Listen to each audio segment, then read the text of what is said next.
நடிகன் அந்த பிரியாணி சீனை எடுக்கவே முடியலங்க, எடுக்கவே முடியல. சிரிச்சுக்கிட்டே இருக்கு.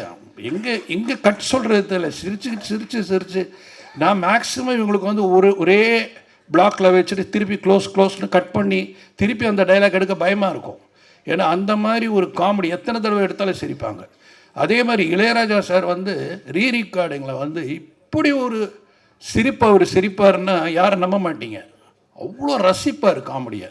அவர் வந்து கவுண்டமணி சாரோட மிகப்பெரிய ரசிகர். ஏன்னா என்னுடைய படத்துலேயே நான் வந்து இளையராஜா சார் சிரித்து பார்த்துருக்கேன். அதாவது அவர் மியூசிக் போடுறதுக்கு முன்னாடி ரீல் பார்ப்பார். அந்த ரீலில் அப்படி சிரிப்பார் கவுண்டமணி சாரை பார்த்து. அந்த மாதிரி ஒரு அவருடைய மனசு. சிவாஜி சார், டேய் நமக்கெல்லாம் ரொம்ப பாக்கியண்டா, இந்த மாதிரி நடிகன்லாம் நம்ம அவர் யாரோடலாம் நடிச்சிருக்காரு, நாகேஷ் சாரோட, சந்திரபாபுட எல்லாரோடையும் நடித்தவர்.